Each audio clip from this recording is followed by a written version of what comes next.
Hi, I'm Peter Burlingame of the Self-Defense Initiative. I've just received from holsters from Ryan Grizzle of rgrizzleleather.com and figured I'd do a quick review of them. I've got the working man holster, and this is a copy of the Bruce Nelson design, the Avenger, which is going back good 30 years. It has a standard tunnel belt loop in the back, and then the key to this design and being concealable is it has this tab in the back. And what that does is it actually pulls the butt of the gun in closer to the body. So for an outside the waistband holster, it's quite concealable. It's available either with a straight drop, or in this particular case, it has a little bit of forward cant, which is good if you're going to run the gun back into the 4 o'clock position rather than the 3 o'clock position. This one's made with 1.5 inch belt loops, and I think 1.5 inches is about the narrowest you're going to get with a belt that will give you good stability. Now, one of the first things I'm looking for in a holster is fit. I want to be able to get a full firing grip on the pistol when the pistol is in the holster. So let's take a look at that. Okay, and indeed, I can get a full firing grip on the pistol while the pistol's in the holster. The other thing I look for in a holster is retention. I want the pistol to be safe in the holster. So that's certainly the case here. This pistol is not going to come out unless you give it a good tug. Now, unlike some holster makers, this isn't overly snug. You're not going to have to beat this into submission to get the gun back out. I'm really liking the way this is fitting. This is the first couple of times I've put the pistol into the holster, and it's going in and coming out very nicely. When you're buying a holster, it's important that you get a good belt to go with it. It's a system, and they work together. This belt comes from R Grizzle leather also, and it's 2 layers of leather sewn together, and both pieces are good quality leather. They're both finished.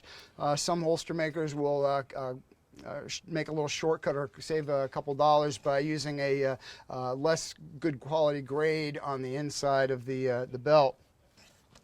And it's important that the belt and the belt loops mate perfectly.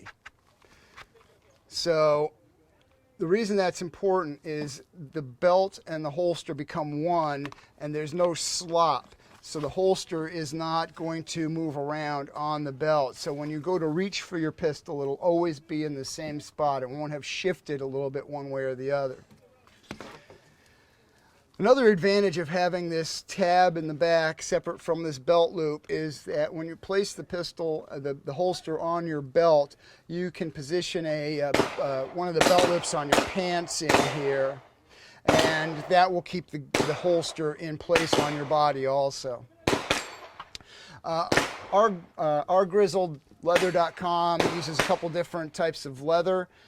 These are regular cowhide, but they also use horsehide, and they also do exotics like elephant, ostrich, and shark. Speaking of exotics, I have their inside the waistband model. This is the Town & Country 2. And it's meant for being inside the waistband. It's got 2 widely spaced tabs. This differs from the Town & Country 1 in that it has a metal band around the mouth of the holster. That's important because being inside the waistband, when you draw your pistol, your belt will tend to collapse the holster, and that makes reholstering the pistol difficult. So this band of metal around the mouth keeps it open, making reholstering much simpler. That's important if you're going to do a lot of training.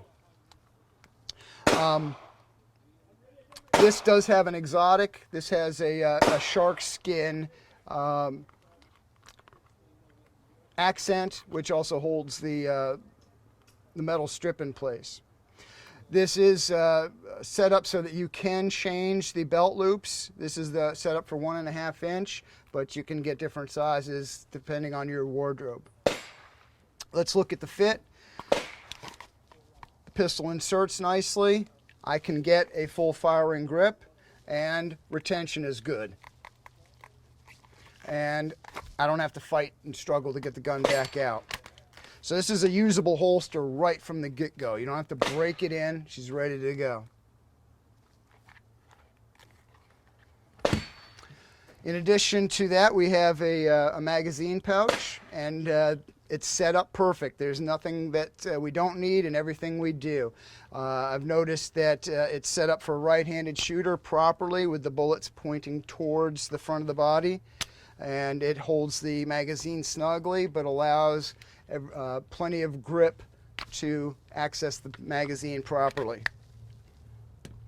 So I'm going to put one of these on and do a few draws and see how we like it in actual use. But you know, having used holsters for the past 30 years, I can tell initially I've got a favorable opinion of these. The fit and finish is great, and the quality of the materials is very good also. So let's put one of these on and see how we like it. All right, so I've put on the working man holster. It was a bit of a struggle because the holster and the belts are really snugly fit together. And it took me a little while to figure out exactly where I wanted the holster on my body. Depending on the cant and your belt loops and all those things, it may take a little adjustment to figure out the best place to put the pistol on your body. All right, so it's in place. Let's take a look at what the draw stroke looks like.